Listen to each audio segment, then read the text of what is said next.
Ci fu un tempo in cui le chitarre mordevano, gli amplificatori graffiavano e la terra tremava. Questo è un breve assaggio di ciò che è stato e che forse mai più sarà. È un omaggio sincero a un periodo lungo, quasi 30 anni, capace di innescare una piccola rivoluzione musicale che ha permesso a generi come rock, metal di emergere e farsi spazio in un piccolo paesino con un panorama musicale ben diverso, trascinandosi dietro concerti e festival, orde di musicisti e non pochi aneddoti curiosi. Tutto ebbe inizio negli anni 90, nel cuore del nulla, in una desertica Ravanusa, in Sicilia. Questo viaggio parte dai Prison e da lì prosegue fino ad arrivare a circa 30 anni dopo.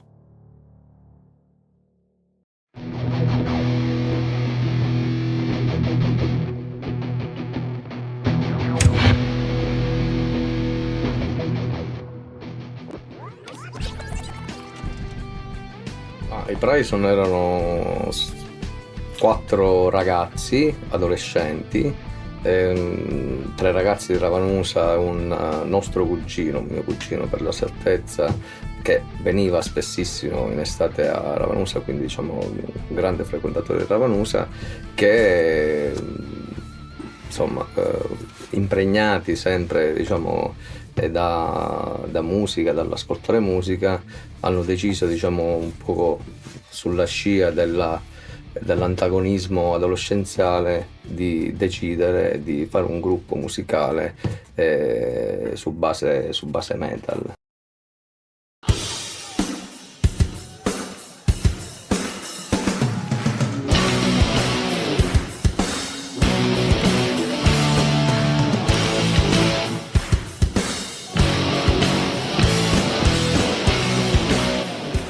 Pensavamo sempre in grande, chiaramente per un adolescente non c'è un limite, cioè quando tu pensi una cosa è quella, per lui, per l'adolescente arrivare a un punto massimo non è una cosa complicata, cioè noi in più avevamo avuto la possibilità, visto che lavoravamo per un gruppo di service di Ravanusa che era la linea suono, diciamo nel dopo scuola noi aiutavamo in questo senso.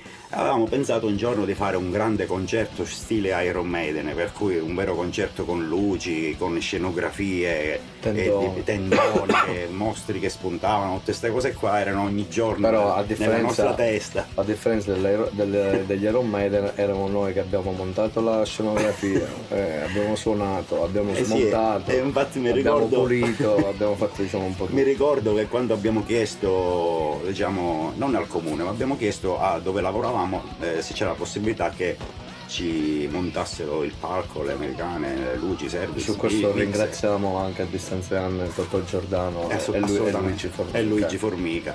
E ci hanno detto, lì c'è il camion, lì ci sono le attrezzature, ve li caricate, vi montate tutto quello, e alla fine smontate. Quindi la pedana per la batteria. Abbiamo montato in un giorno il palco, l'americana, tutta l'amplificazione, mixer. Praticamente prima di salire sul palco eravamo cotti, cioè finiti, poi una scenografia che non si era mai vista, io mi dilettavo a dipingere, per cui ero rispetto agli altri un po' più e quindi abbiamo fatto, mi ricordo, questo tendone nero di 15 metri quadrati, dove c'era sto mostro fatto con le pitture fluorescenti che quando gli puntavi la luce si accendeva, c'è una cosa pazzesca, per cui era più bello insomma l'aspetto scenografico che quello musicale, assolutamente sì.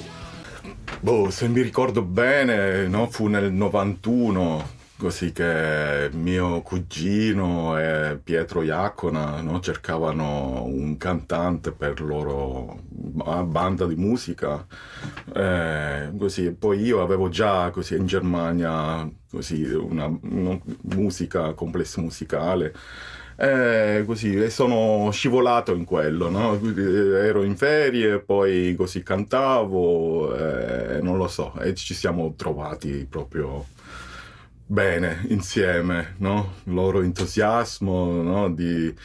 così già faceva anche molto risonanza là così, a Ravanusa.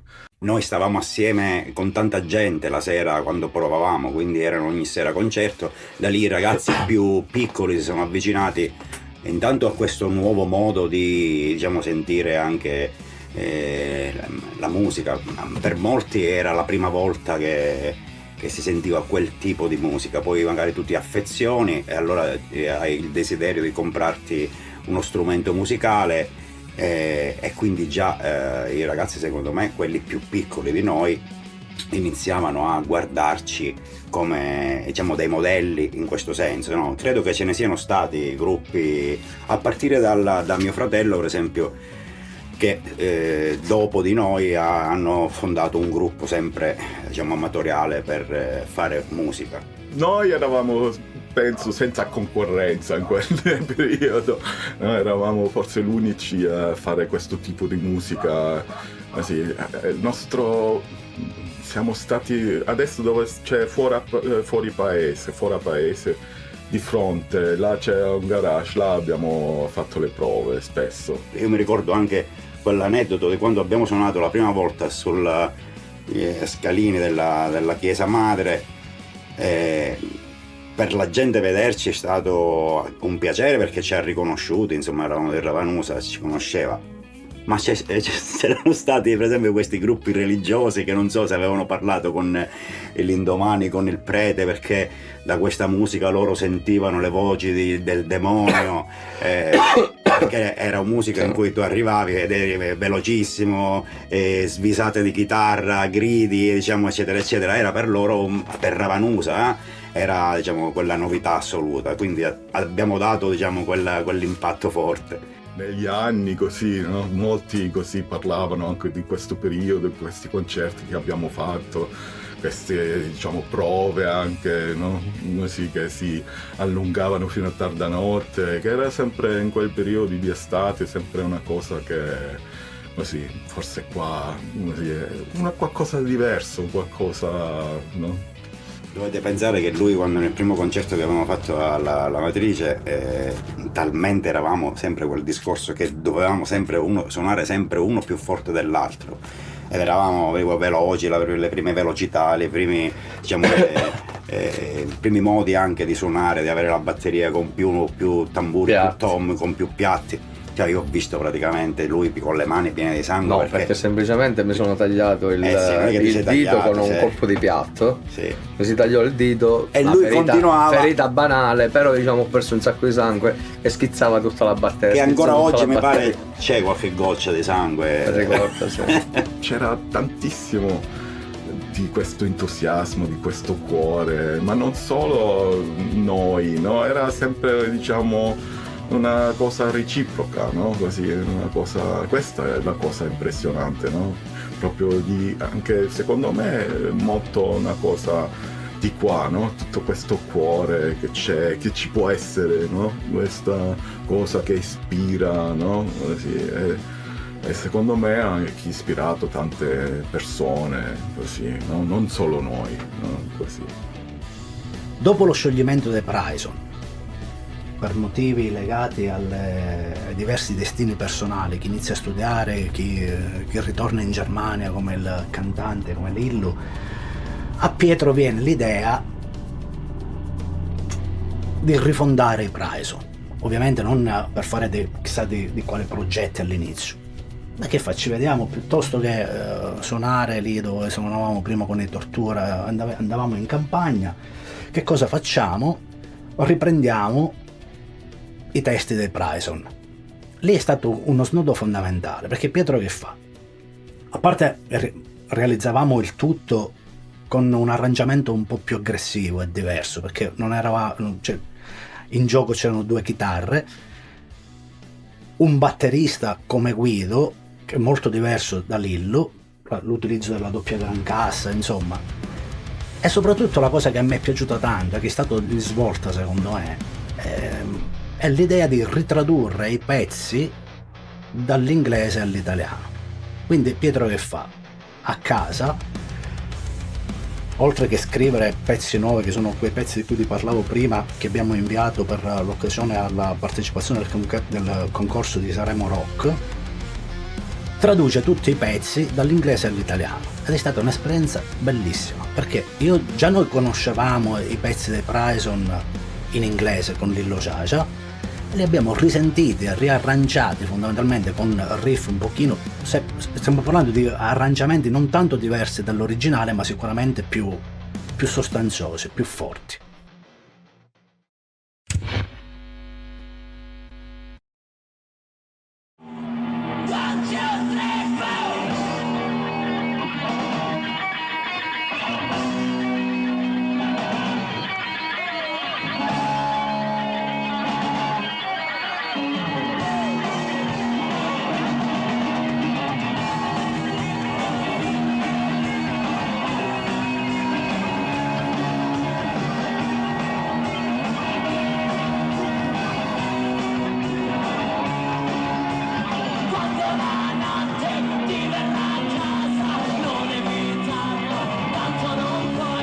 Il nome U305, questa sigla U305 non significa niente. Cioè, noi volevamo un nome esplosivo, perché, ripeto, avevamo 13-14 anni quando abbiamo formato la band. Ed eravamo convinti che fosse la formula dell'uranio. Uranio 305, ma non è quella corretta, non mi ricordo quale sia quella corretta. Però ci è piaciuto. A chi lo sentiva gli piaceva, perché forse anche U2, U305, questa U un po' suonava all'orecchio, e quindi è un nome sbagliato, cioè sono 4 lettere, cioè una lettera e 3 numeri che non significano niente, però per noi significava esplosione, significava carica, energia. Siamo intorno alla metà degli anni 90 e nasce questo gruppo U305, un periodo in cui il rock, l'heavy metal insomma la facevano da padrona, e quindi questo gruppo di amici si riunisce, affitta un garage, la adibisce a sala prove e inizia a provare. E abbiamo iniziato facendo delle cover di altri gruppi, e poi grazie al genio del nostro chitarrista abbiamo iniziato a fare dei pezzi nostri, tant'è che penso che l'anima del gruppo sia Giuseppe, Angelo era quello misterioso, la razionalità era data da Giampiero e io un po' ero quello più estroverso, quello un po' più che dava leggerezza al gruppo, quello un po' che creava delle situazioni simpatiche, ecco.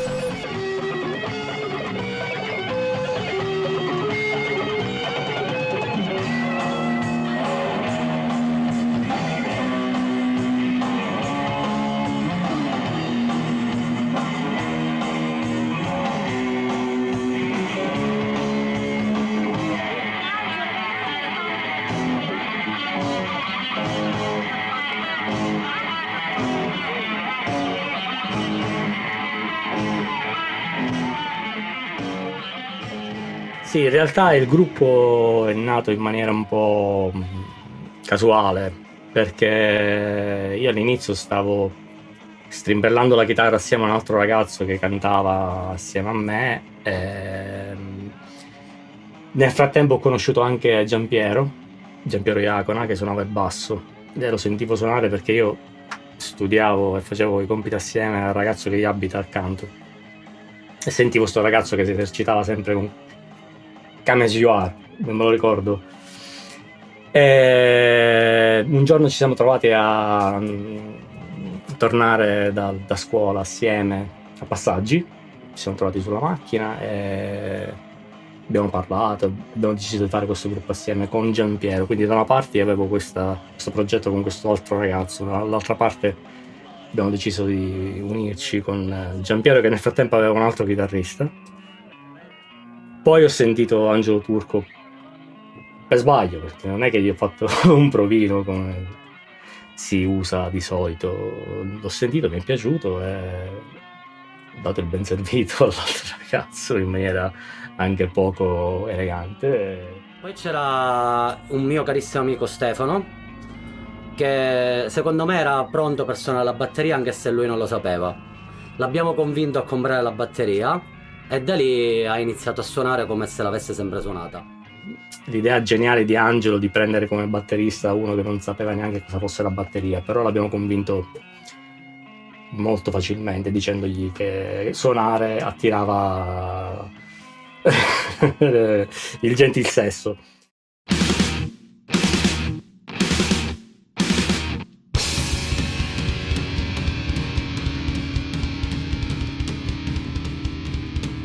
Il primo concerto è stato fatto quando io andavo in primo superiore all'occupazione della mia scuola, la Ragioneria di Canicattì, dove mentre suonavamo, eravamo la band che chiudeva il concerto, si stacca la luce e c'erano centinaia di ragazzi lì che saltavano, pogavano con la nostra musica e si stacca totalmente la luce all'interno della scuola, panico totale.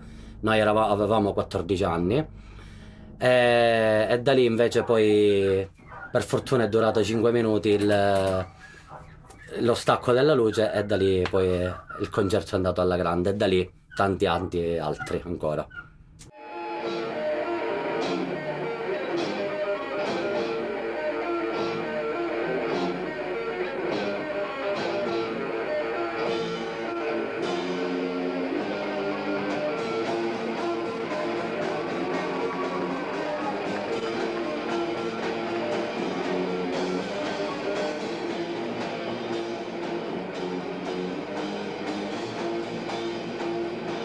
La direzione musicale degli 305, soprattutto all'inizio, la davo io, perché ero io quello più dentro la musica in quel momento, poi gli altri si sono un po' accodati. Anche i pezzi nostri che facevamo li componevo principalmente io, tranne magari qualche testo, perché poi chiaramente andando avanti anche Angelo Turco ha contribuito con qualche testo, qualche canzone, ma la direzione musicale sì, soprattutto all'inizio quando facevamo pezzi di Metallica, Guns N' Roses, erano tutti pezzi che piacevano a me, anche se in sala prove in realtà provavamo un po' di tutto.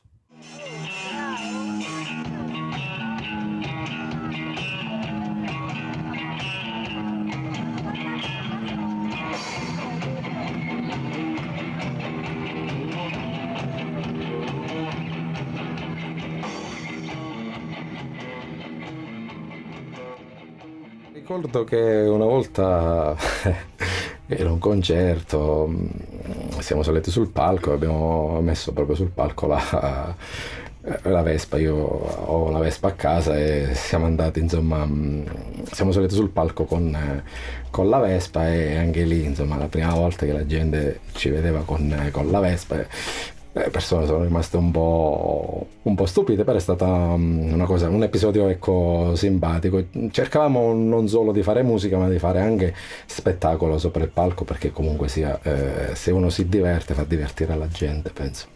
Gli aneddoti erano soprattutto quando partivamo per esempio a suonare fuori paese, perché ai tempi nostri non c'erano Google Maps o i cellulari col navigatore e di solito guidava sempre Stefano perché era il primo ad avere la patente, quindi partivamo con la sua macchina, con una 127 blu scura, e si partiva con tutti gli strumenti sopra sta macchina e si partiva a suonare per Agrigento, Villa Seta, andavamo fuori a suonare, ma non sapevamo le strade, noi non eravamo mai usciti con le macchine ad andare in quelle zone là, e quando ci fermavamo a chiedere le informazioni alle persone e aprivamo i finestrini e ci vedevano congiati in quel modo, nessuno ci voleva dare le indicazioni, perché eravamo i drogati con i capelli lunghi, orecchini, truccati per il concerto, eccetera eccetera, anche se noi eravamo drogati di musica, non drogati di altre sostanze. Quindi alla fine, quando ci davano l'informazione, noi eravamo talmente distratti a guardare queste persone che non ascoltavamo le informazioni, quindi ci perdevamo regolarmente e arrivavamo sempre gli ultimi ai concerti. Avevamo i nostri tra virgolette fan, ma noi non suonavamo né per la fama né per la gloria né per i soldi, ma suonavamo proprio per il piacere di suonare, per il piacere di fare musica e di stare insieme, anche perché il gruppo nasce come un gruppo di, prima di tutto, amici, e dopodiché siamo diventati amici musicisti. Poi addirittura un anno abbiamo fatto anche le t-shirt con i nostri volti, però a South Park. Non so se vi ricordate il cartone animato degli anni 90-2000 South Park, e noi avevamo fatto queste t-shirt con i nostri nomi eccetera, che abbiamo anche venduto, quindi avevamo anche il merchandising con le ragazzine e i ragazzi che acquistavano le nostre t-shirt e ai concerti venivano con le magliette degli U305 con i nostri volti, con le nostre peculiarità inserite nella t-shirt.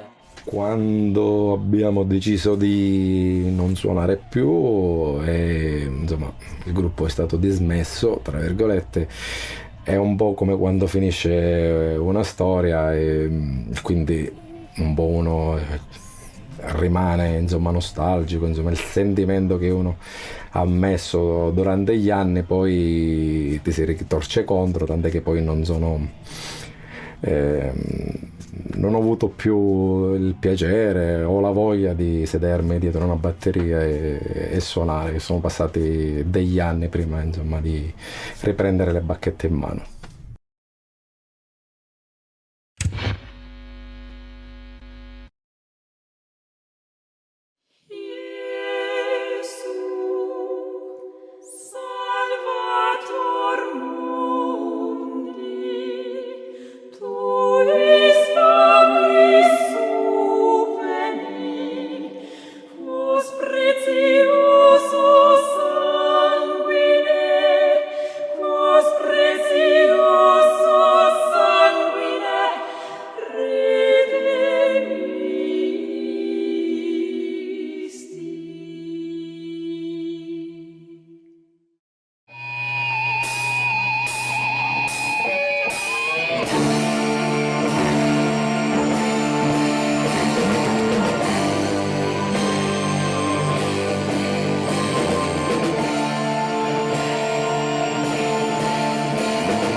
È iniziato tutto con altri 3 membri che poi sono diventati i membri degli Zeoxidia, cioè dopo siamo diventati Zeoxidia, perché all'inizio la formazione era fatta da, posso fare i nomi, no?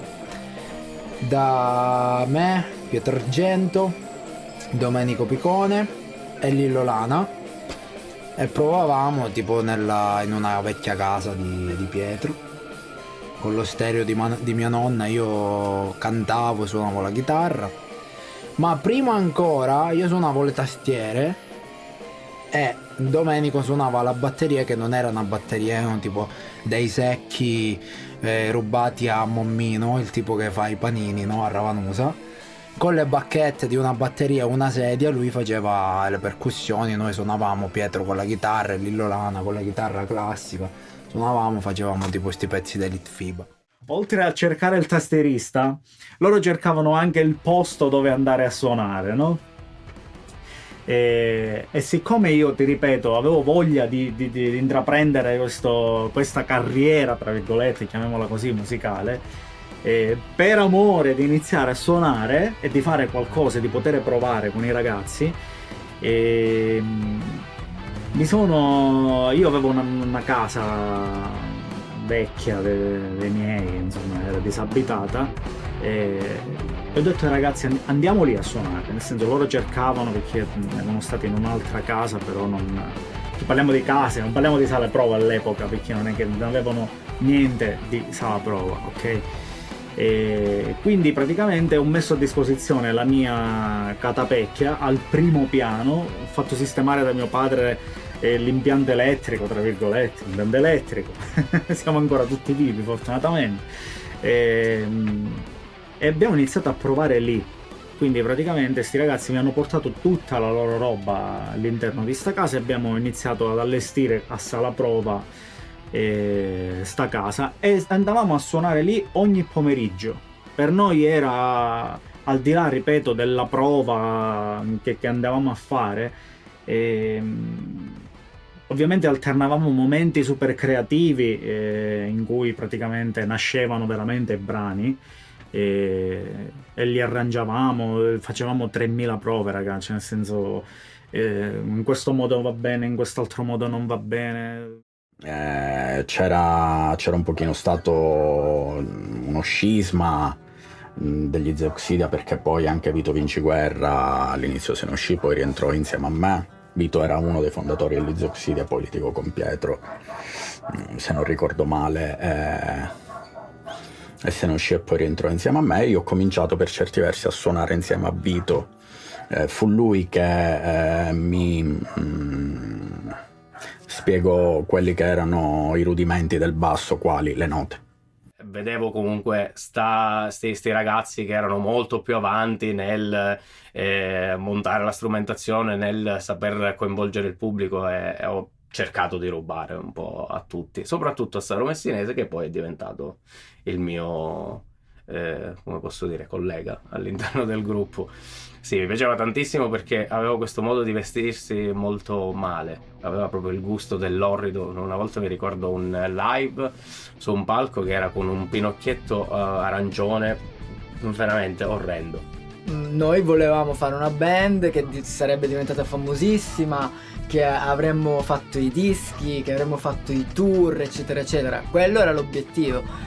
E io dico forse stupido, però nel senso che meno male che era così, perché comunque noi avevamo anche tanta voglia di fare le cose, perché immaginavamo il nostro futuro di musicisti.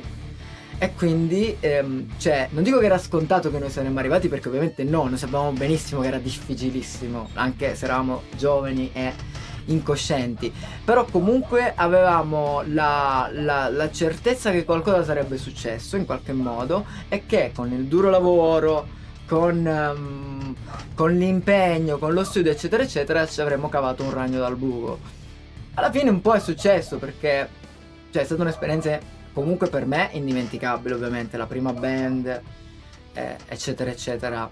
Il creatore un po' di tutto quello che era il sound degli The Oxidia era un po' Pietro, era colui che veramente, se noi stavamo dalle 5 alle 8 e mezza in sala prove, poi lui veramente stava la notte a pensare, a scrivere e a creare un po' quello che poi era il sound, i soli di chitarra, tutte le parti che dovevamo andare a suonare. Lui pensava praticamente, non pensava da chitarrista, pensava veramente un po' per tutti. Facevamo le composizioni in italiano e traendo, diciamo, prendendo le melodie di questi gruppi power metal, appunto i Rhapsody, Vision Divine, però non eravamo in grado di suonare effettivamente quella musica, quindi più o meno era un finto melodic metal, diciamo un pop metal, ecco.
i locali a Ravanusa erano quelli, il Kill Time, lo Zapping ai tempi, insomma, che ci davano la possibilità di suonare il Dagostore, mi pare.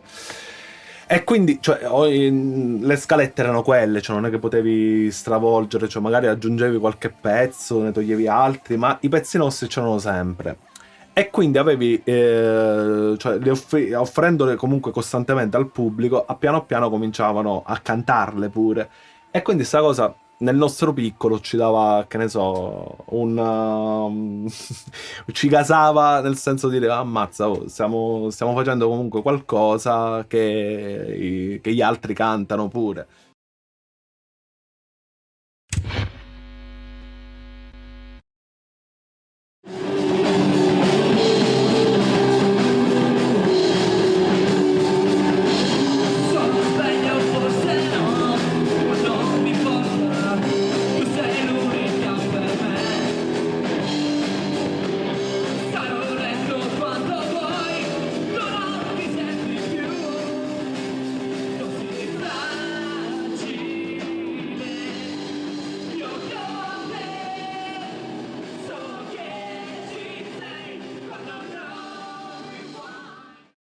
PBTM è un progetto che è nato. Allora, io sono stato uno dei promotori più attivi del gruppo. Io ho anche, diciamo, suggerito il nome ed è nato anche dalla voglia, come ti dicevo io prima, io adoravo tanto la musica punk rock.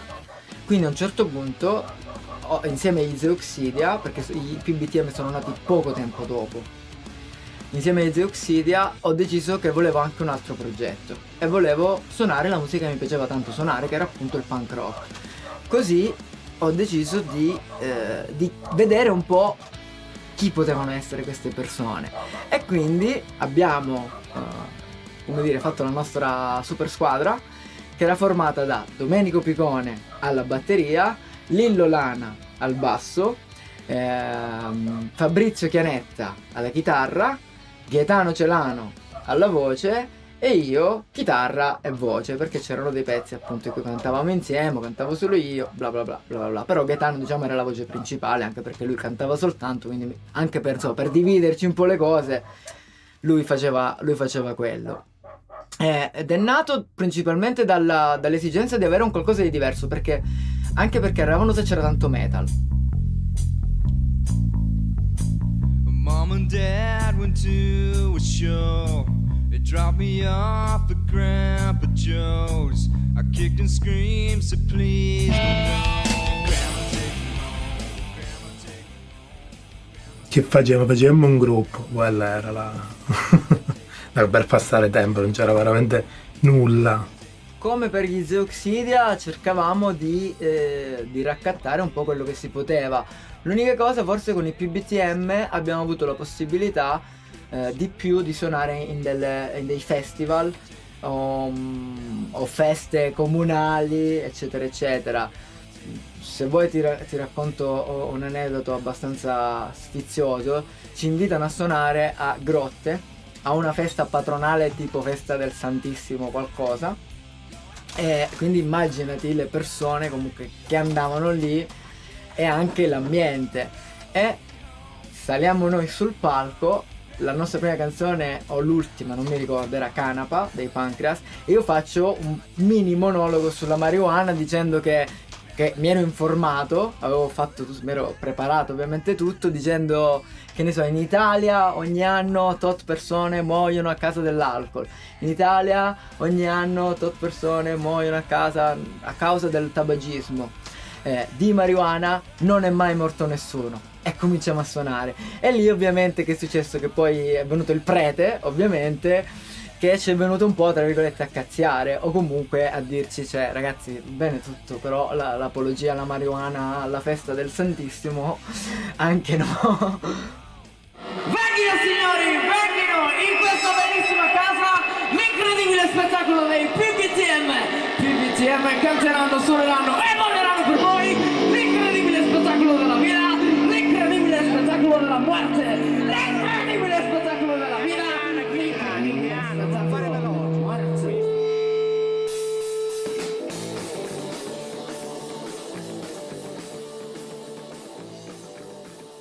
Seguirci ci seguivano per lo più i nostri amici, sempre le comitive più intime. Poi no, c'erano anche, come detto, anche delle ragazze che ci seguivano, soprattutto Saro aveva un grande seguito di ragazzine amanti del buon Saro. Però poi non è che ci fosse tutto questo responso. Sempre un paesino, non è che... Anzi, devo dire che dopo c'è stato molto più... diciamo, il pubblico a Ravenusa è stato molto più responsivo. Si può dire responsivo? Non so se sì. Ai gruppi, vedi, Paghira, tutta questa roba qui, gente che ballava ai nostri tempi, no. Seduti, Mosca, metal.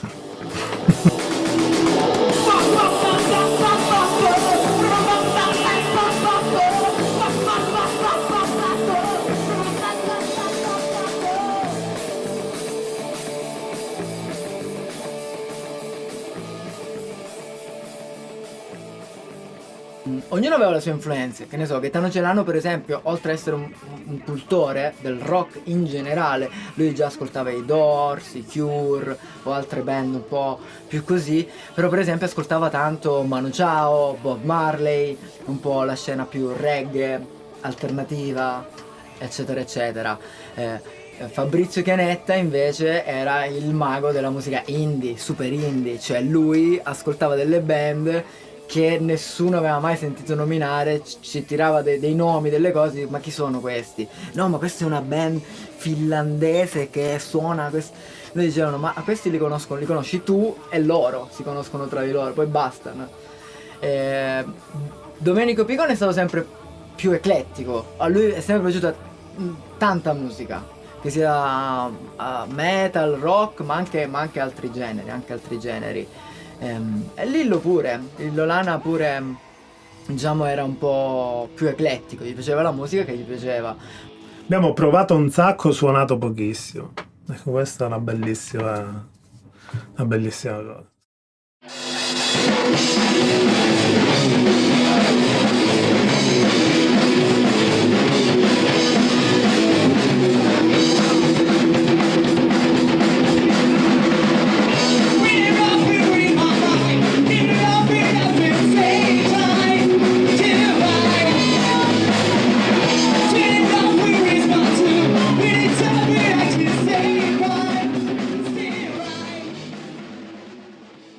Abbiamo fatto un pezzo che ho scritto io in inglese che si chiama Give Me an Emotion, ed era una canzone che non lo so nemmeno io di che cosa parlava. Tu immaginati me che a 14 anni e 15 anni scrivevo una canzone in inglese che malapena sapevo l'italiano, cioè, quindi immaginati che risultati nel senso che magari conoscevo 4 frasi in croce e ho cercato di metterli dandogli un senso, facendomeli correggere da qualcuno anche, ed era un pezzo tipo hard rock, direi, sì, hard rock un po', poteva essere un pezzo, non so, dei Jet o degli Strokes quando erano un po' più rockettari, qualcosa del genere, così.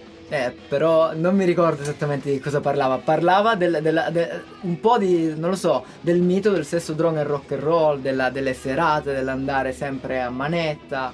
Una volta abbiamo fatto un concerto, non c'era Gaetano, a Ragalmuto, da qualche parte lì, penso sia durato 7 minuti, il nostro miglior concerto totale, sì. Era quella, suonavamo per divertirci, vabbè, ma poi ne abbiamo penso che io abbia suonato accordato 3 volte in vita mia, cioè, per farti capire, con strumenti sempre prestati perennemente, perché eravamo poi anche poverissimi tutti quanti, quindi la prima chitarra buona l'ho comprata 5 anni fa, cioè, quindi quello quindi strumenti di merda in stanze piccolissime, volume altissimo, non ci sento da un orecchio.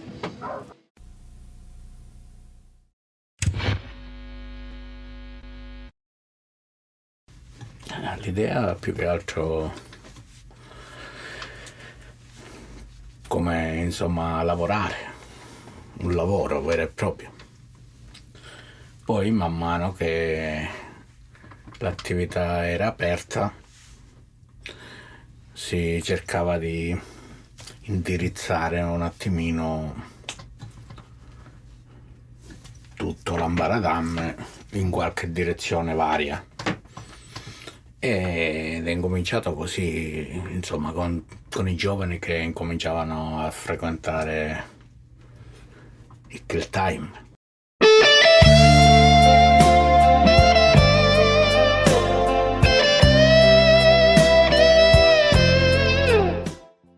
Eravamo praticamente come una famiglia. Alla fine si può definire così, una famiglia. A me piaceva insomma la musica,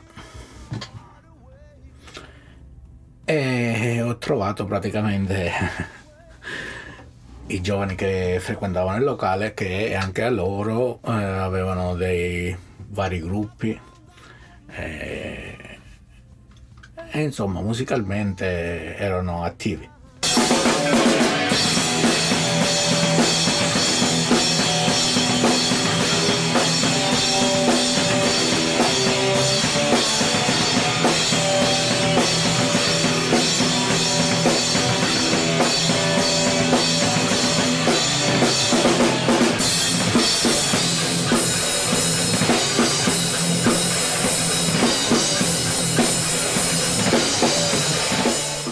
I concerti venivano organizzati lì al momento, calcola 2 massimo 3 giorni prima.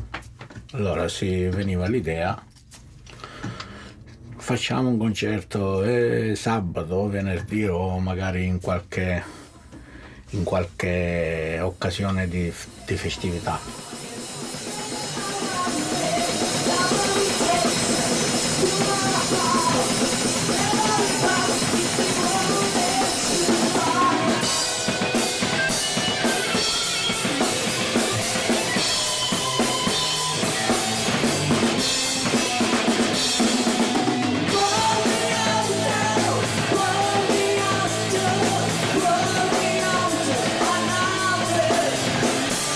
C'era la famosa sala Pomicio, diciamo, c'era la sala in cui c'era il bancone o il forno, insomma, in cui si infornavano le pizze. Là c'era la sala Pomicio in cui si infornava chissà cosa, insomma, si pomiciava, insomma, tanto.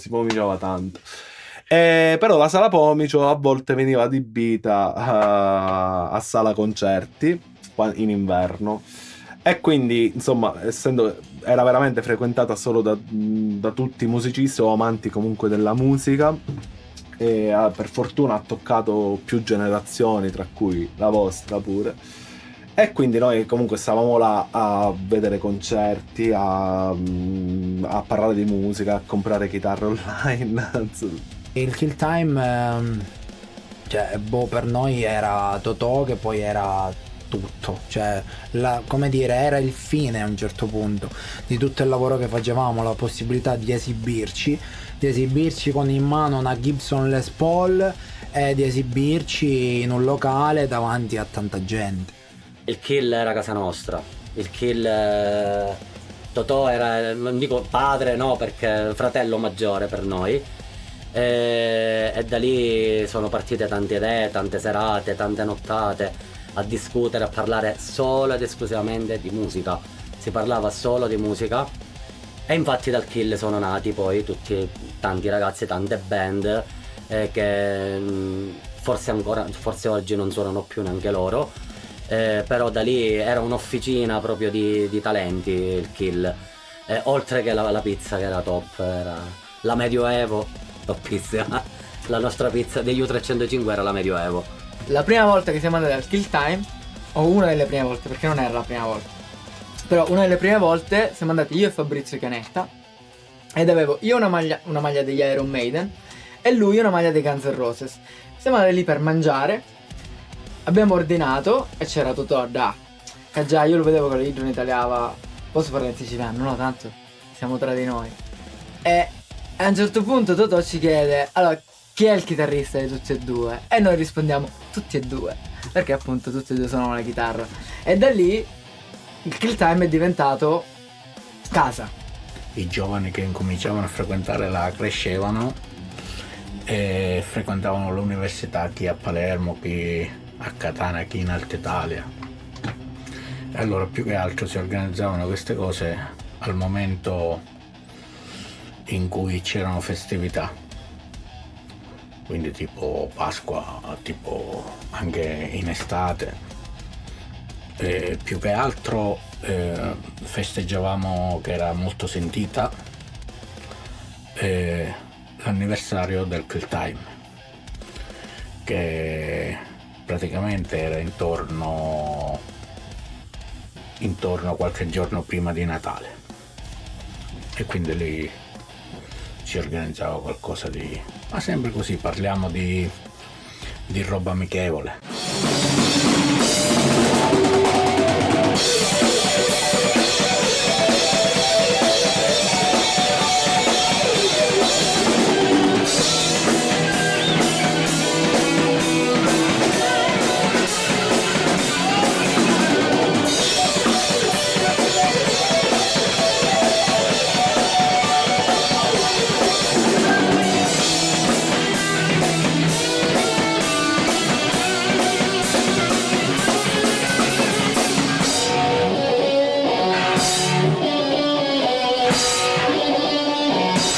Vedevo ragazzi come Domenico Picone, come Vito Vinciguerra, Giuseppe Casuccio, come Disneyland, cioè frequentare quelle persone era spaziale per me, perché comunque ero un ragazzino, poco più di un ragazzino, avevo 13 anni, 14 anni.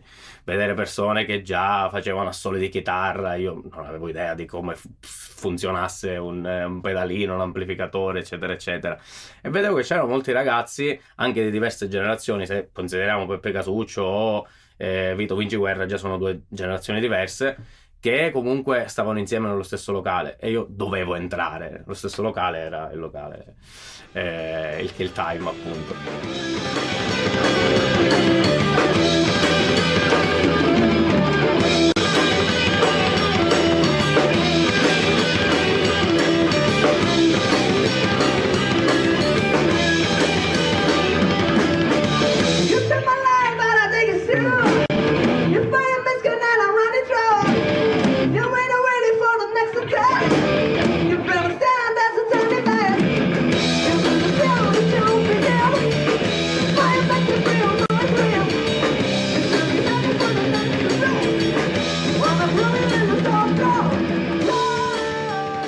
Sì, ai tempi mi ricordo che anche ho ricevuto dei ringraziamenti dei vari gruppi proprio metal, di cui il batterista è Guido Menacori, insomma era a quei tempi, Apostetto, non mi ricordo come che si chiamava, e anche loro stessi mi hanno detto: ti ringraziamo per questo evento che insomma ci hai fatto fare qua a Kill Time, non in tutti i locali, praticamente vogliono questo genere musicale. Era un black metal, che cos'era? Qualcosa del genere.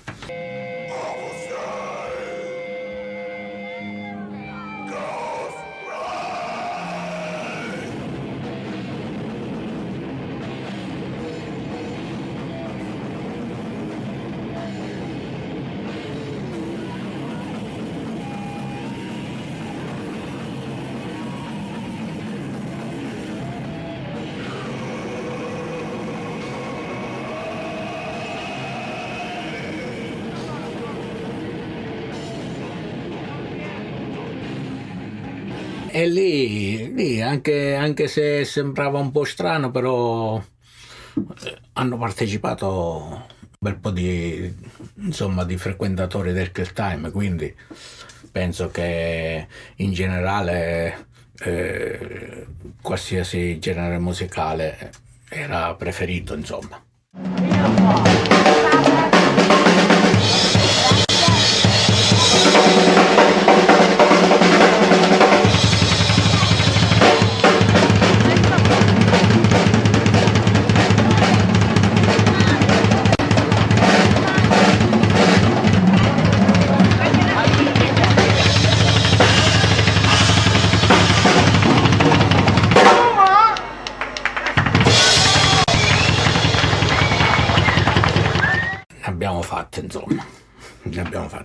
Potremmo scrivere pure un libro su queste cose qua, magari di tutte le cose strane che capitavano nel locale, strane nel senso da far ridere, insomma. Quello che succede al Kill rimane al Kill, perché è come Las Vegas. Se quelle mura potessero parlare, diciamo. Quello che mi dicono, il Kill Time, quando lo riapri, bei tempi, gruppo musicale, tutte queste cose qua, ci divertivamo, eravamo in famiglia. E quando lo apriamo gli dico, boh, qualche giorno può anche darsi.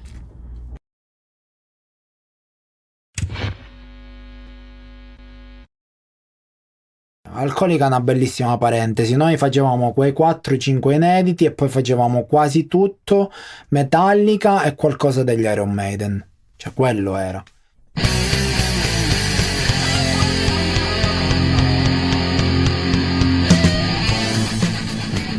Sostanzialmente io ci fu un periodo in cui non suonai più con gli Zeuxidia.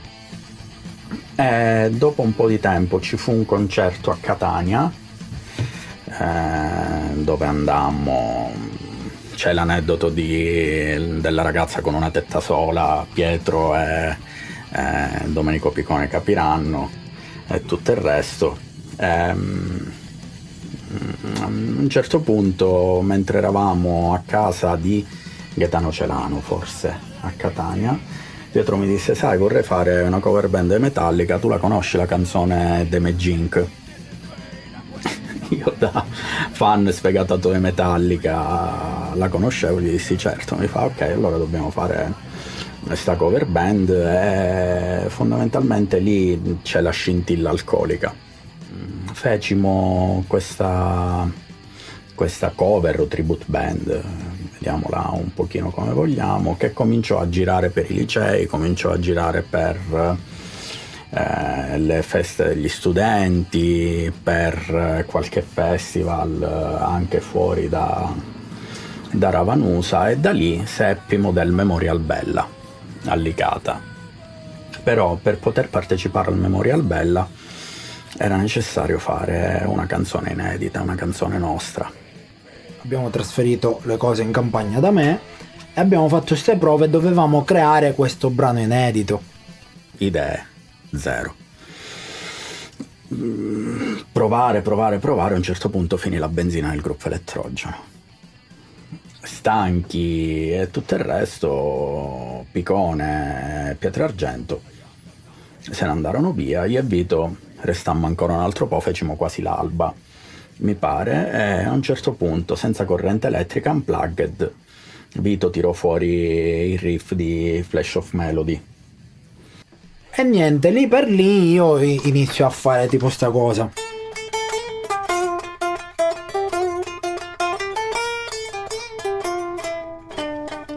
Una cosa del genere. Sta cosa la ripetevo, sai, mentre parlavamo, ma cosa facciamo? Intanto è uscita sta melodia. 3 secondi, abbiamo buttato giù 4 accordi, abbiamo fatto un brano in circa 20 minuti, strumentale, soltanto strumentale, e quel brano lo abbiamo portato l'indomani al festival e sono nati lì gli Alcolica, e abbiamo vinto il festival con un brano strumentale.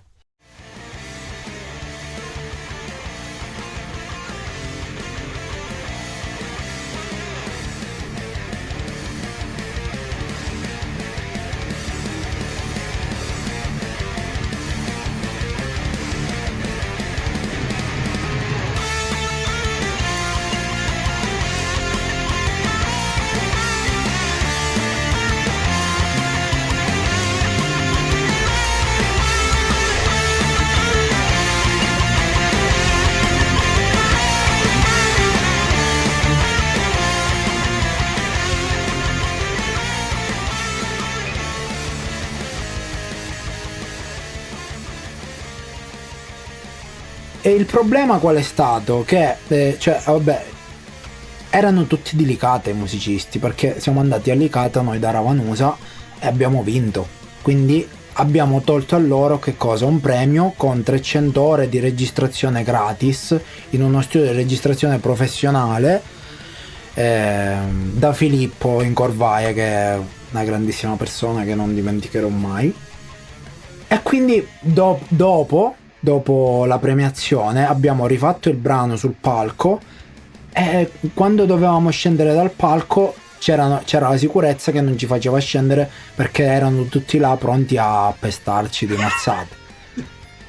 E abbiamo fatto queste 300 ore di registrazione. Il problema è che non siamo arrivati a fare, questo è un altro aneddoto, non siamo arrivati a fare 300 ore di registrazione insieme a Pietro, perché io e Pietro in studio ci scontravamo come cani e una volta stavamo per distruggere tutto. Quindi a quel punto c'è stata una rottura ed è entrato Angelo Bissanti, che è stata un'altra figura fondamentale per gli Alcolica, perché poi da lì abbiamo iniziato a fare molti live dopo queste registrazioni, dopo questi brani inediti, e i live li ha fatti tutti Angelo Bissanti in realtà. Quindi alla fine la formazione Alcolica era fatta da me, Angelo Milisenna, Domenico Picone e Angelo Bissanti. A parte questi momenti di tensione, insomma, ci divertivamo, però eravamo in 4, insomma, che facevamo parte pure degli Zeuxidia. C'era Picone, Angelo Milisenna e io e Vito. Era proprio un'emulazione, il tipico gruppo thrash metal, diciamo, a 4, tipo alla Metallica, alla Testament, insomma, però molto più scarsi. Secondo me gli Alcolica sono durati un paio d'anni, sì e no. Sono stati, per quanto mi riguarda, una abbagliante meteora nella mia vita musicale, perché sono il gruppo col quale sono il più sentimentalmente, lo ricordo con maggiore piacere. Il mio primo vero gruppo, quello con cui ho registrato qualcosa, quello grazie al quale posso ancora sentire qualcosa.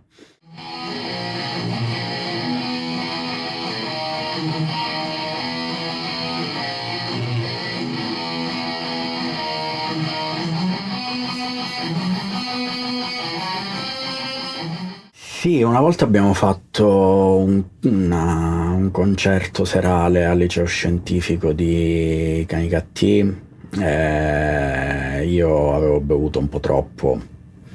La parte finale del concerto la feci con il basso, con la distorsione, il wah wah a 1000, perché a me piacevano, e tutto il resto.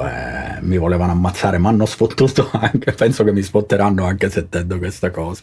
Durante il periodo degli Alcolica Lazaret, io e Angelo Milisenna ci divertivamo a suonare ogni tanto con un batterista, Giuseppe Cibetta, e una volta abbiamo pure fatto, cioè era proprio, non aveva nemmeno un nome quella band, però spesso ci ritrovavamo a suonare durante diciamo i buchi durante la settimana, quando non provavamo con gli altri in campagna da lui.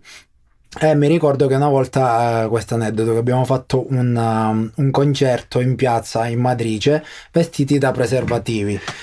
Cioè abbiamo comprato queste tute bianche, ci siamo vestiti tutti e tre da preservativi, non avevamo un nome, ma abbiamo fatto tipo 3-4 canzoni in piazza. È stato bellissimo.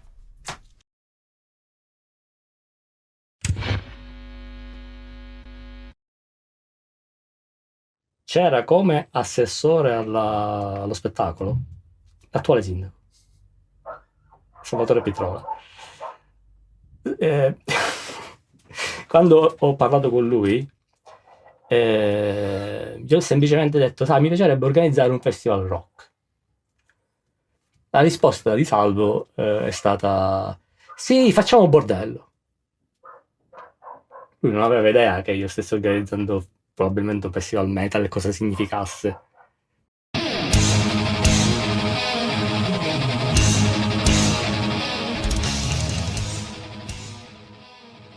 Il metal era una sorta di, lo chiamiamo riscatto sociale, un qualcosa per uscire dall'anonimato, per uscire da da una società, da un ambiente che cosa ti offriva, cosa ti dava. Ravanusa realmente cosa ti dava? Era un modo per crescere, per fare qualcosa, per lasciare un segno, anche per elevarti da quella che era un pochino la mentalità del non c'è niente da fare a Ravanusa. A un certo punto si parla di organizzare questo evento e Giuseppe Casuccio mi chiede una mano di aiuto. Dice, sai, c'è la possibilità, in virtù di alcuni sponsor e dei finanziamenti da parte del comune, perché non organizziamo un evento metal a Ravanusa? Ovviamente ben disposto, inizio a collaborare con Giuseppe Casuccio per racimolare qualche soldo dagli sponsor e via dicendo. Al che io sentivo parlare di questo gruppo di Vision Divine, però sinceramente io non li conoscevo, proprio per quel discorso che ero rimasto in qualche modo, anche per i miei limiti personali, chiuso nell'orizzonte diciamo tradizionale Megadeth, Metallica, Iron Maiden, che comunque artisticamente producevano, non è che erano fermi. Al che me ne accorgo che emotivamente, mi ricordo che c'era Peppe Casuccio mi fa una proposta e mi dice: saresti disposto ad andare verso Caltanissetta, al bivio di Caltanissetta di notte, a prendere ai Vision Divine perché non conoscono la strada e li dobbiamo accompagnare a Canetti? E la mia risposta diciamo Giuseppe, dico, Nurdo c'è che ti accompagna, dico, dalla serie non lo puoi dire a qualche altro? Già sentivo che c'era il Lillino Tricoli, facci con Lillino. Però nello stesso tempo notavo che c'era da parte loro un'ansia, una flessione emotiva su quello che stava per accadere, cioè dovevano incontrare i Vision Divine. Cioè io, per dire Vision Divine, fino a poco tempo prima dico, non avevo l'idea di chi fosse, chiaro? Ed è stata questa cosa, dico, ma ci vado, forse mi sto perdendo qualcosa di importante, dico, a che ora ci dobbiamo vedere? Non mi ricordo se dovevamo partire a mezzanotte, all'1:30, ci dovevamo incontrare a una certa ora tardissimo, al bivio di Caltanissetta verso l'autostrada. Dico, talè, a Monè. Peppe Casuccio prende la macchina con la Peugeot 205 rossa ed eravamo, se non sbaglio, io, Lillino Tricoli e Giuseppe che guidava. Arriviamo alla rotonda al bivio, angolo rotonda ancora c'era, al bivio di Caltanissetta, e si vede che arriva sto furgone con 7-8 persone dentro. C'era anche una bella ragazza, era la moglie del chitarrista, si chiama il chitarrista, ve lo ricordate? Olaf. A un certo punto loro scendono dalla macchina, io vedo, ricordo proprio quest'ansia, questa emozione di incontrare questi personaggi che io non riuscivo a condividere, io l'ho capito dopo, non riuscivo ad afferrare, perché a un certo punto sulla macchina con noi sale un membro del gruppo e si siede vicino a me, io ero messo dietro. Io sto ovviamente metallaro su tutti i fronti. Piacere, Fabio. Dice, Fabio pure mi chiama. Era Fabio Leone. Ci mettiamo sulla macchina e iniziamo a continuare. Io mi giro con una disinvoltura assurda, facendo una gaffa bestiale, perché dico, sì, tu dico, che suoni?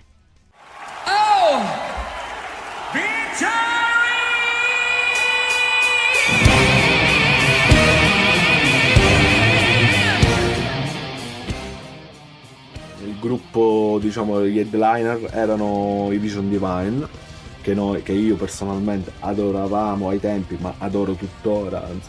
Cioè, uno dei miei chitarristi preferiti, Olaf Thorsen, e uno dei miei cantanti preferiti, Fabio Lione, all'epoca. Però è stato bello perché eravamo molto, carichi a livello di metallaggine, si può dire, ed è stata un'esperienza perché abbiamo proprio visto da vicino, abbiamo parlato con questi che per noi erano degli eroi, diciamo, e in più abbiamo conosciuto altri musicisti. C'era un gruppo palermitano che mi sa che si è sciolto, i Dai Majesty, che facevano un power metal sinfonico alla Rhapsody.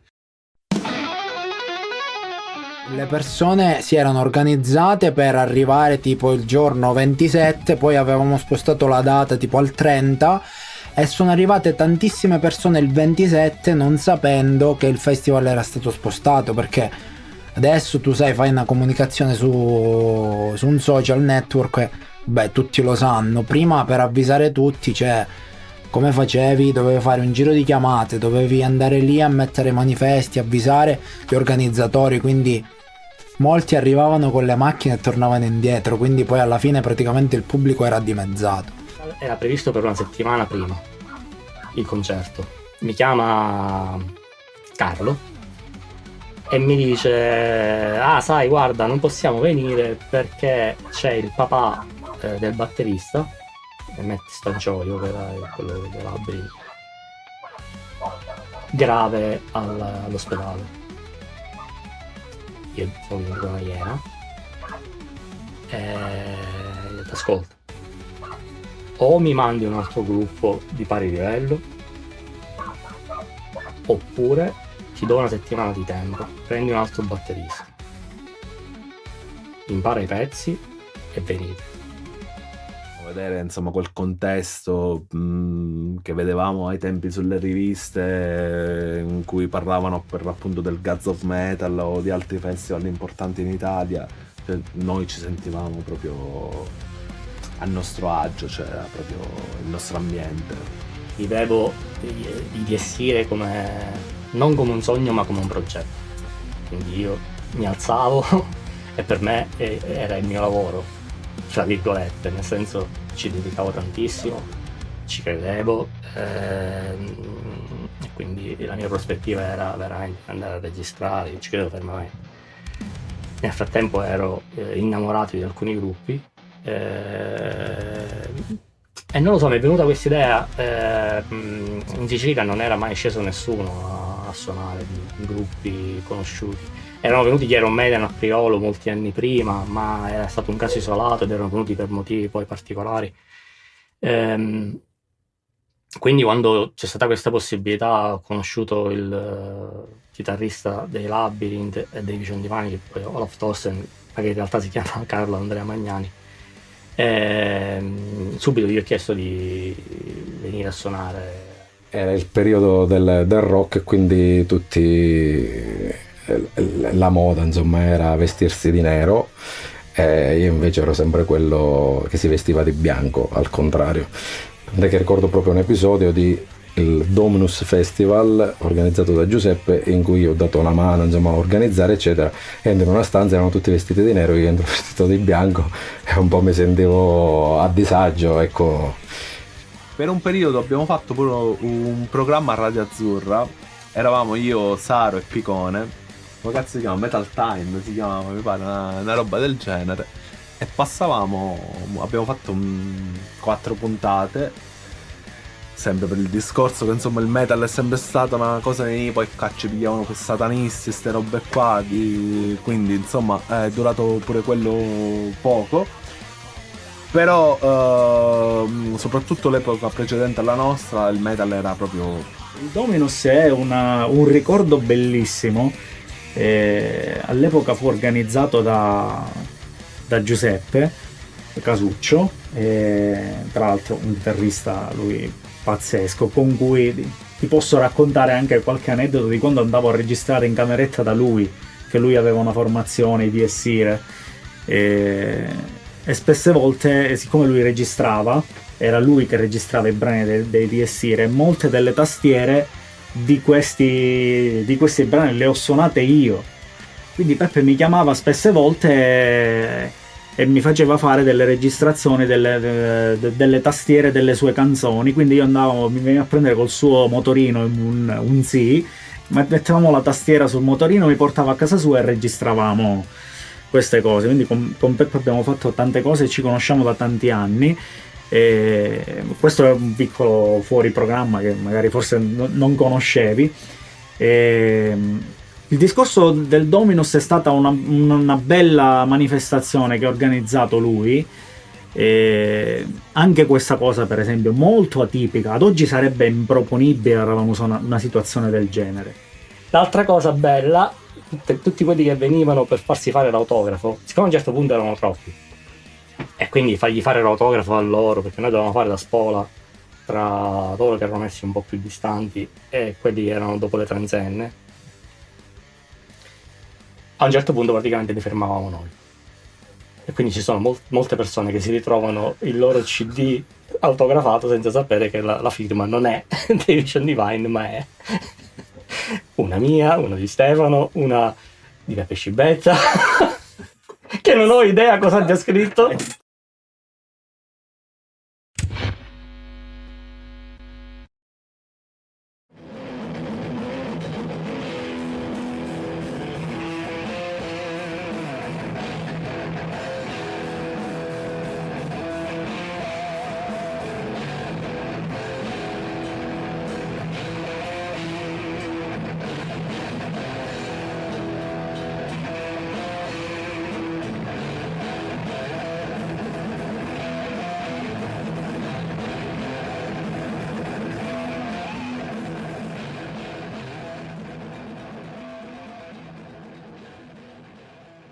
Prima il metal era una cosa molto ascoltata, cioè una cosa che andava fortissimo.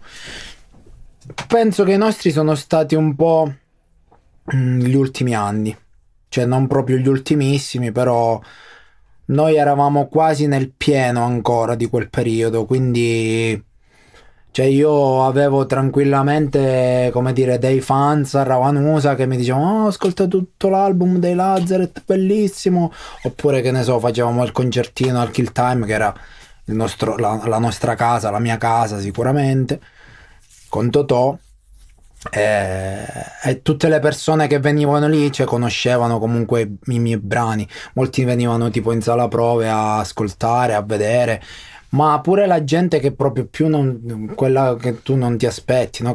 Cioè magari quello, sai, c'è uno stile che nel vestire l'outfit non lo dimostra totalmente, invece molti erano metallari, capisci? C'era sta cosa, si sentiva tantissimo.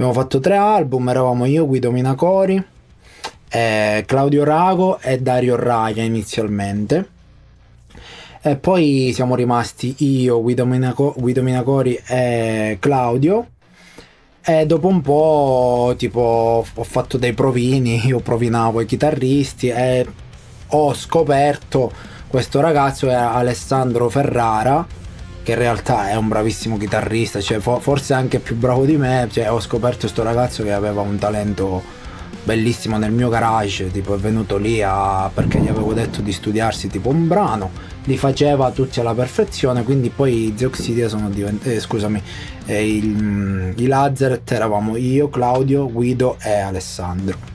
Solo che Alessandro non ha mai registrato un album, cioè lui era... Cioè l'album lo registravo io e poi lui lo suonava quando suonavamo dal vivo.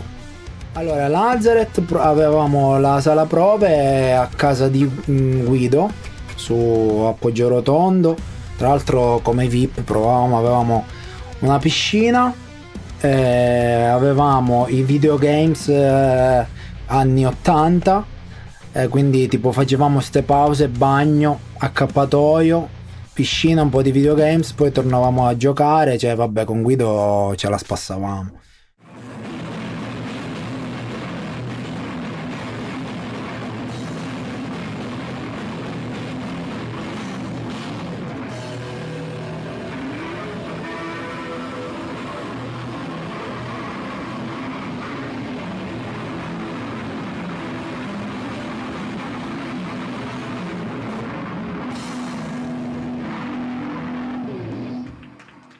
Prima per fare metal, death metal, cioè a quel livello non potevi farlo ovunque, perché comunque è una musica abbastanza di nicchia, no?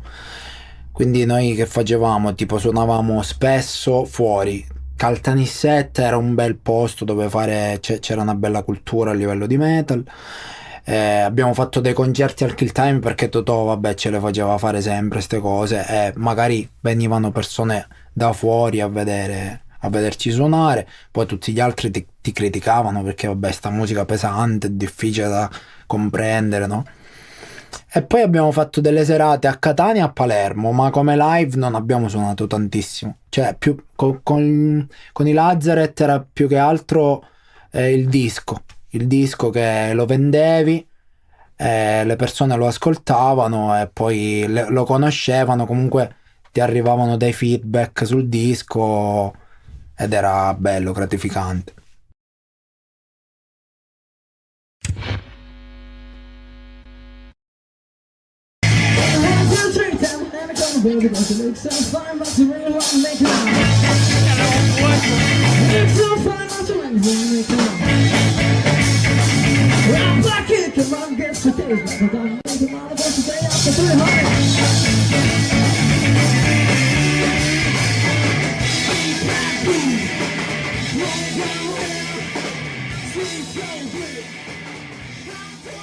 I Fatti in Casa erano un gruppo di scappati di casa e quindi no, è partito in realtà per caso il progetto Fatti in Casa da Messaro, perché come ti dicevo ero stanco della situazione ska e volevo fare qualcosa di più rock, però al contempo non avevo quella padronanza del genere e quindi grazie a questa amicizia che ho intrapreso io, cioè ho cercato di conoscere Saro e farlo diventare mio amico, e ho detto iniziamo a fare un gruppo rock dove tu magari fai da pioniere, mi spieghi come si inizia in questo genere musicale. Infatti era lui a cantare, io lo accompagnavo soltanto con la chitarra, facevo delle seconde voci ed era tecnicamente era una cosa perfetta perché lui si occupava della parte artistica, io della parte tecnica. Noi volevamo fare musica rock che però doveva avere anche, non dico un piglio più commerciale, però non fosse necessariamente hard rock o musica diciamo un po' più di nicchia, ma che abbracciasse un po' ampie, come dire, frange di ascoltatori, e quindi non lo so, suonare in Negrita, Zucchero o altre band anche come dire internazionali, i Beatles eccetera eccetera. Noi cercavamo un batterista e un bassista tramite Fabio Cappalonna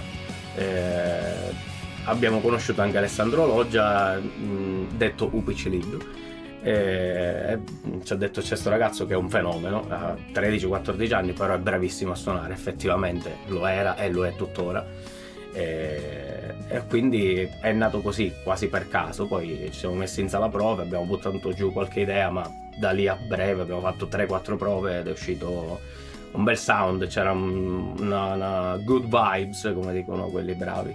Hanno fatto sto concerto in cui c'era Saro Messinese, che suonava e cantava, era la prima volta che lo vedevo suonare in realtà, sono rimasto impressionato un botto, perché comunque stava cantando i Police, Message in a Battle stavano facendo, e mi è piaciuto un botto perché la voce era favolosa, la chitarra era totalmente pazzo, quindi io tipo ero lì merda.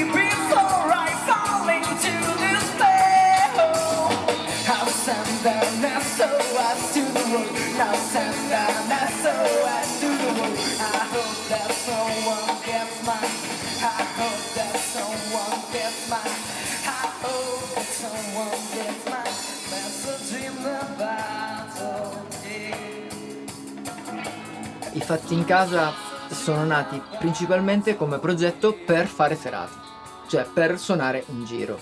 Questa è stata la cosa, anche perché io e Gianvito lavoravamo alla pizzeria dei suoi genitori alla coccinella e volevamo fare qualcosa di diverso.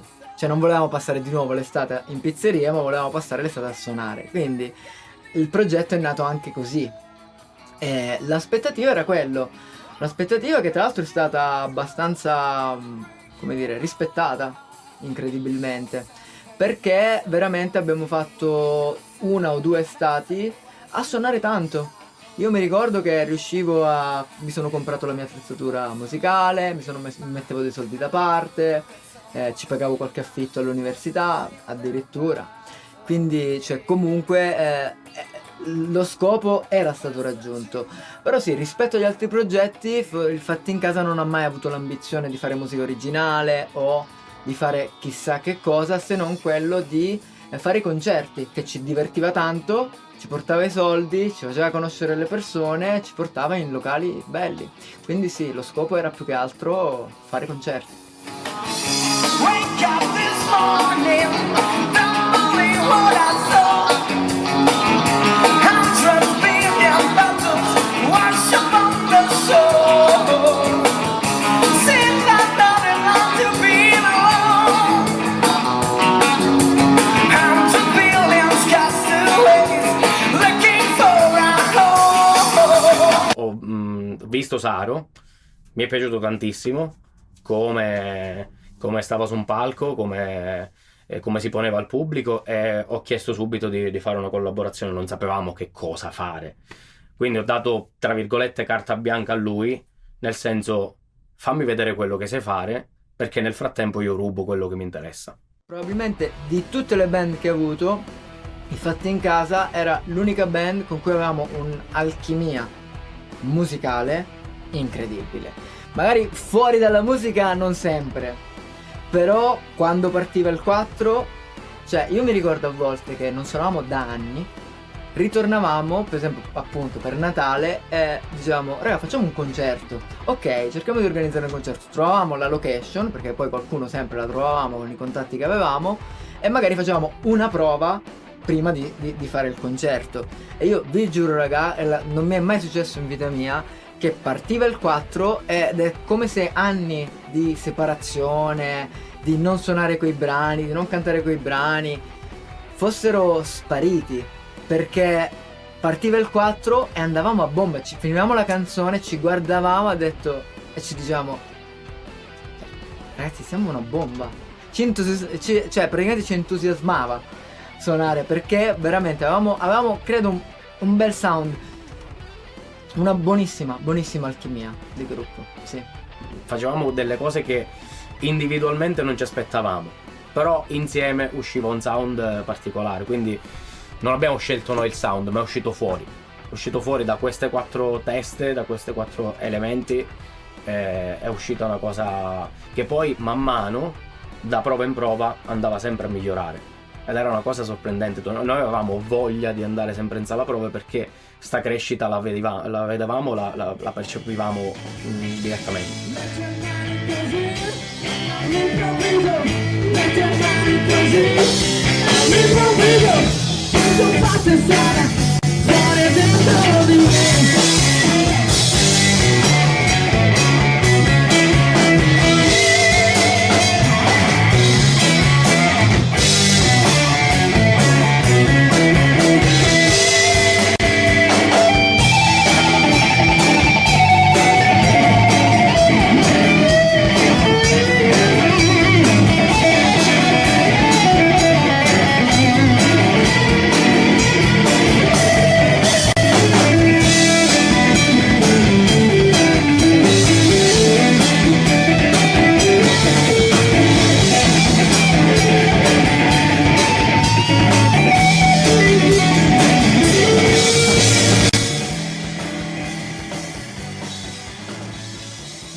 Non dico che non volevo suonare, perché volevo suonare, però ero abbastanza un po', come dire, con l'umore un po' giù, mi faceva male la gola, non riuscivo a cantare.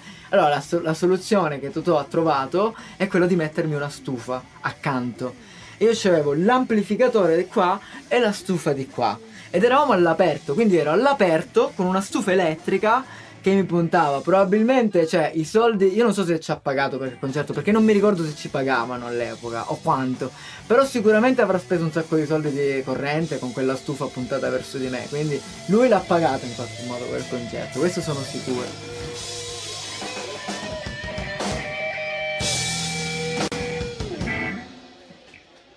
Thank you so very much.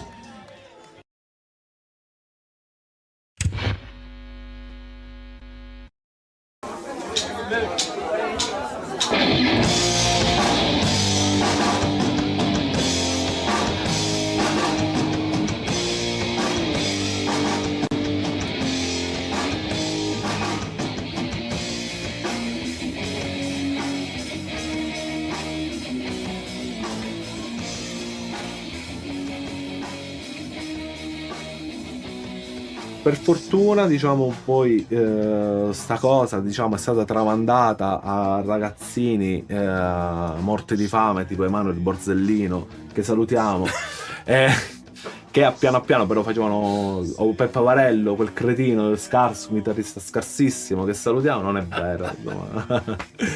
La band nasce dapprima nel Pozzo Luce di Baldo Capobianco, dove eravamo in 3.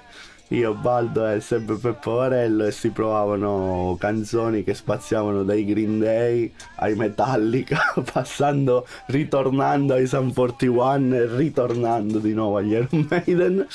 Per un po' abbiamo continuato a suonare, diciamo, con 2 chitarre senza basso, ma a un certo punto al liceo, ricordo benissimo questa scena dove Emanuel venne trepidante a parlarmi dicendomi: l'abbiamo trovato, esiste. Faccio: ma in che senso?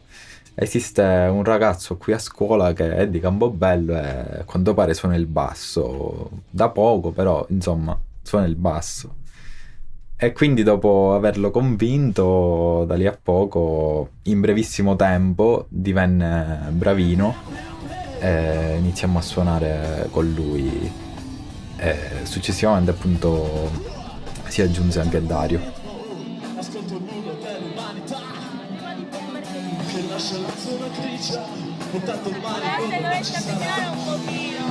C'è dato tempo, trovi il tempo per scappare via, perché la gente è stanca e gonfia di rabbia e non è una malattia. Cambio di mentalità, e datemi un'altra identità.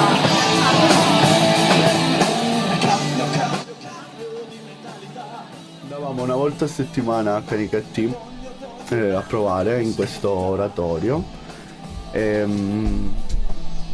però il problema era come raggiungere Canicattì, sempre per la questione macchine, non avevamo nessuna patente, quindi i nostri genitori ci accompagnavano facendo a turni una volta alla settimana, e finalmente riusciamo ad esordire anche noi con questa band al completo, dove una festa dell'oratorio Don Bosco a Canicattì.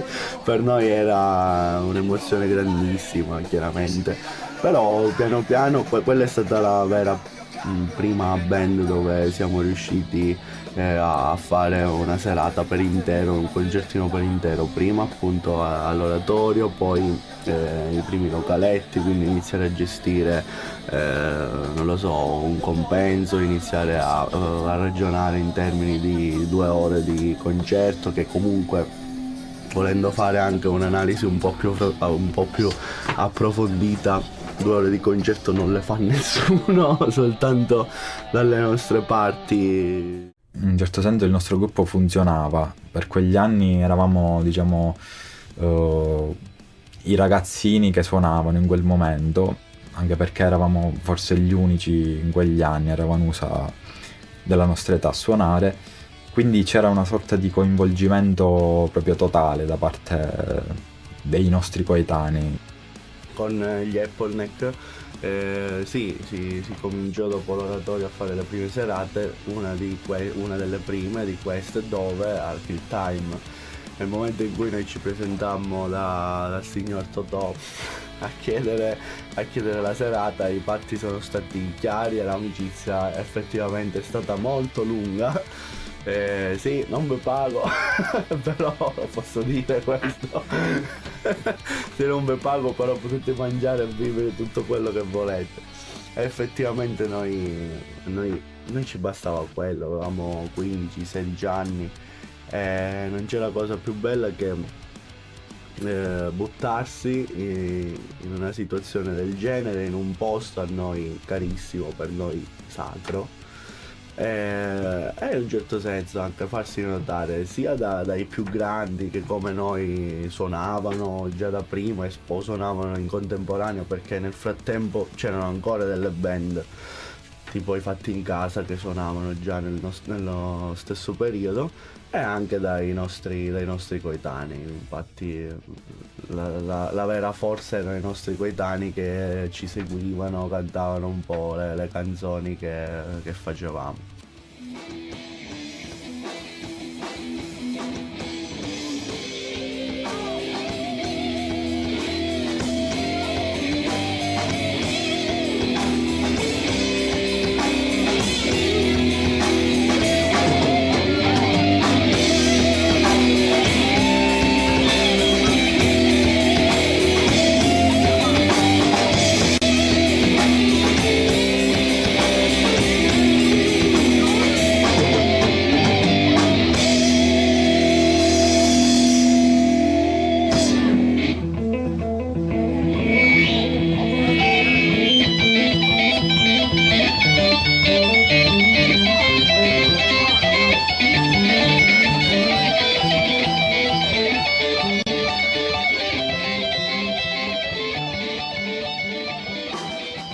Ricordo questa band, una sera sono sceso in piazza e non mi posso scordare questo cantante coi capelli lunghi, che poi era Dario Liquori se non sbaglio,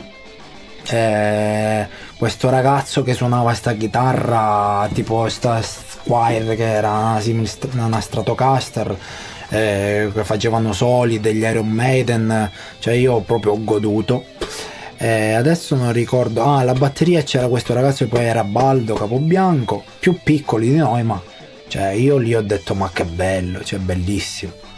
E ho capito che qualcuno stava continuando la storia, no, della musica rock a Ravanusa, e eravamo in piazza al bar Iblea da Angelo Sciangula e mi ricordo sti ragazzi che proprio che spaccavano, cioè io ho goduto tantissimo quella sera.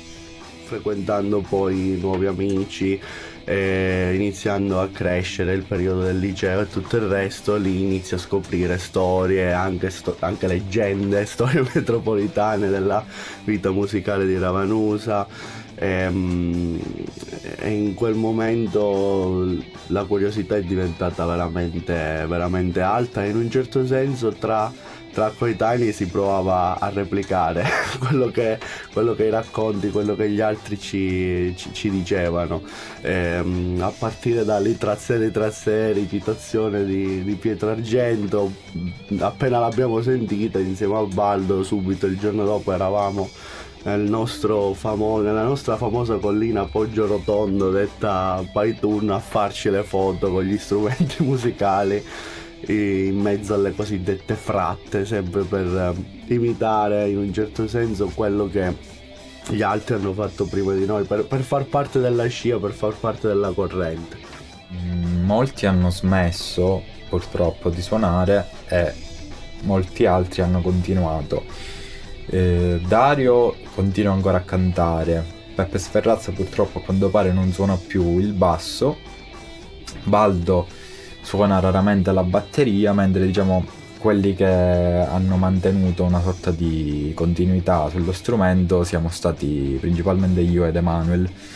Emanuel nel corso degli anni è passato, oltre a essere chitarrista, anche è diventato un vero e proprio cantante, e scrive anche pezzi propri.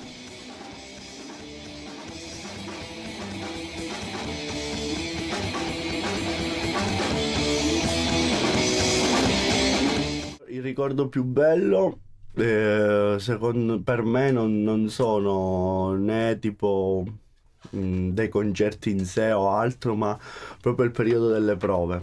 Era bello avere la propria band con la quale provare, arrivare lì a Canicattì all'oratorio e in un modo o nell'altro far parte di qualcosa. In questo caso qualcosa che poi ci ha legati profondamente. Infatti sono passati 10 anni, più di 10 anni, e i miei amici sono sempre gli stessi.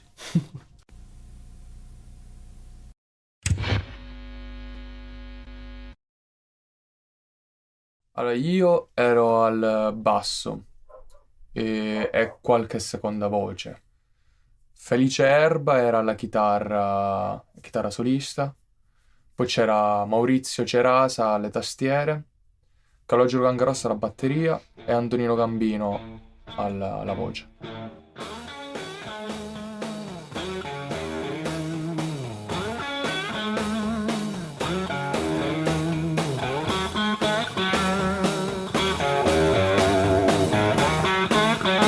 Quello che ricordo, eravamo i più piccoli comunque in quel periodo, perché tutti gli altri gruppi che suonavano erano comunque gente molto più grande, quindi età sempre, cioè noi eravamo tutti circa 99-2000, c'era gente del 95-94 che suonava, del 96 magari, quindi era gente un po' più grande che già suonava da qualche anno, che si era fatto un nome, eccetera.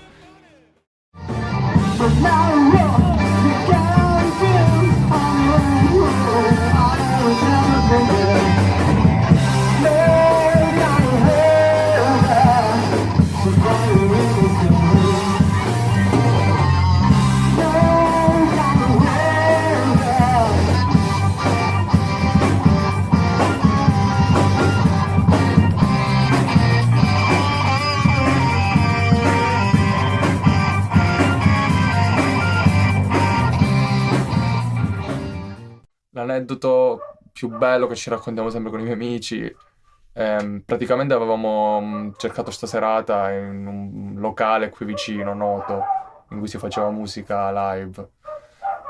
Tornando sempre al fatto che comunque eravamo piccoli e magari non ci prendevano molto sul serio, il proprietario di sto locale ci dice: vabbè ragazzi, noi dobbiamo fare questa jam session, venite così vedo un po' come suonate e poi decidiamo un po' la serata. Allora noi siamo andati, siamo partiti con le macchine, eravamo tutti minorenni, siamo partiti con i genitori, con le macchine, siamo andati là al locale, c'era sta jam, ci hanno fatto suonare, abbiamo fatto qualche canzone, per lo più dei Deep Purple, perché ci piacevano molto. E abbiamo fatto queste canzoni, abbiamo suonato 4-5 pezzi, ci fermiamo. Dopodiché andiamo a parlare col proprietario e diciamo: guarda, ma quindi sta serata si fa? Lui super entusiasta fa: sì ragazzi, siete stati fortissimi, bravissimi, non vedevo suonare dei ragazzini così piccoli così bene da un sacco di anni. Eravamo piccoli, ingenui, eravamo molto presi bene, minchia, questo ci fa suonare. Ho detto: fissiamo la serata, ok. Ci fissa la serata, che era tipo per 2 settimane dopo. Cachet, noi comunque non sapevamo bene la contrattazione, quindi abbiamo detto: quindi di cachet aspettavamo insomma la mossa sua. Mi fa: vi va bene 400? Cioè 400 euro chi l'ha visti mai, chi li vedrà mai con un gruppo live? Ho detto: sì, assolutamente, va bene. Dopodiché passa una settimana, passa 10 giorni, mancavano pochi giorni al live e vedevamo che la serata non veniva sponsorizzata. Non ci eravamo accordati per l'orario e niente, provavamo a chiamare il proprietario di sto posto. Chiamavamo, non ci rispondeva, fino a quando arriva il giorno del live in cui continuiamo a chiamare e lui praticamente continua a non rispondere. Fondamentalmente ci siamo accorti che ci ha un po' presi in giro. Io credo che quando ci siamo fermati c'è stato un po' un cambiamento nel modo di vedere i gruppi. Quindi magari quella musica che volevamo fare noi era come se fosse già datata, nel senso era musica che facevano la gente più grande di noi, che ha fatto per un po' di anni, quindi come dire era un po' arrivato il limite in cui la gente magari si era stancata anche di sentire quel tipo di musica, quel rock, hard rock, roba così, e quindi stava iniziando a prendere piede per lo più una sorta di musica di intrattenimento, cioè una roba un po' più folk, un po' più cantabile tra i locali, con le persone che magari stanno col telefonino, l'accendino, a cantare a squarciagola. Quindi un po' si era Cioè, siamo stati gli ultimi, secondo me, che facevano circa rock, per poi qualche altro gruppo magari ha provato a fare qualcosa un po' più commerciale, diciamo, un po' più commerciabile, mettiamo così.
Capiamo.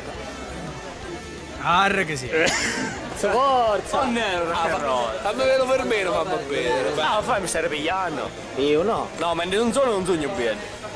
Senza lui tiro, così. Senza donne belle larghe. Avanza l'otto. Ciao. L'ho visto una taglia. Guardami negli occhi, non arrossicare, sai. Io non sono vecchio. E mare, che è bordello, un capo bordello, non capisci? Chi?